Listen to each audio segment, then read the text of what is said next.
नमस्कार दोस्तों, आज हम भगवद गीता के एक ऐसे श्लोक को समझेंगे जो हमारे जीवन का तनाव आधा कर सकता है और हमें सही दिशा दिखा सकता है।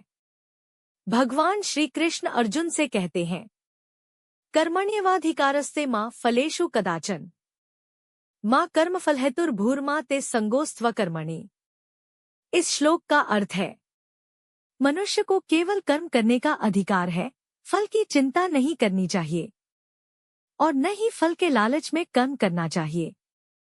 दोस्तों, आज की दुनिया में हम हर काम इस सोच से करते हैं कि मुझे क्या मिलेगा, पैसा मिलेगा या नहीं, नाम मिलेगा या नहीं, लोग तारीफ करेंगे या नहीं। अगर हमें मनचाहा फल नहीं मिलता तो हम दुखी हो जाते हैं, निराश हो जाते हैं और कभी कभी तो भगवान से भी शिकायत करने लगते हैं।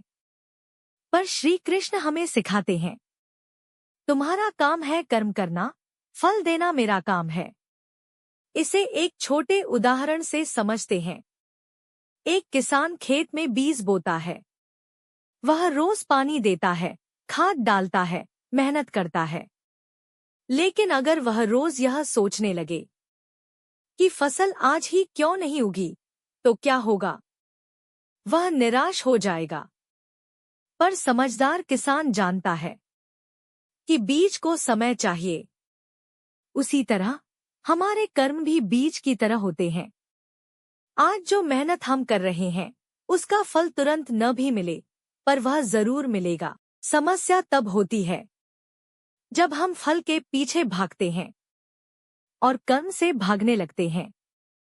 भगवद गीता हमें सिखाती है, कर्म को पूजा बना लो, अपने काम को ईमानदारी से करो। चाहे छोटा काम हो या बड़ा काम, पूरे मन से करो। अगर आप छात्र हो तो ईमानदारी से पढ़ाई करो। अगर आप नौकरी करते हो तो पूरी निष्ठा से काम करो। अगर आप व्यापार करते हो तो सच्चाई से व्यापार करो। फल कब मिलेगा, कैसा मिलेगा, यह भगवान पर छोड़ दो।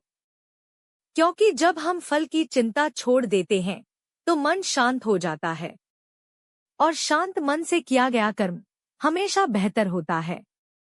श्री कृष्ण यह भी कहते हैं, फल की आस में कर्म मत करो और कर्म छोड़कर मत बैठो। मतलब यह कि न तो लालच में काम करो और न ही डर के कारण काम छोड़ो। आज की युवा पीढ़ी जल्दी सफलता चाहती है, लेकिन गीता कहती है, सफलता एक यात्रा है, एक दिन का चमत्कार नहीं। जो आज मेहनत करेगा वही कल मजबूत बनेगा। अगर आज असफलता मिली है तो समझो वह भी एक शिक्षा है। वह तुम्हें आगे के लिए तैयार कर रही है। इसलिए दोस्तों, अपने जीवन में यह मंत्र अपनाओ, मेरा अधिकार केवल कर्म पर है, फल भगवान की इच्छा है। जब यह बात दिल से समझ आ जाएगी तो चिंता कम हो जाएगी, डर कम हो जाएगा और आत्मविश्वास बढ़ जाएगा। आज का संदेश यही है, मेहनत करो, ईमानदारी से करो और परिणाम भगवान पर छोड़ दो। यही भगवद गीता का सार है। यही जीवन जीने की कला है।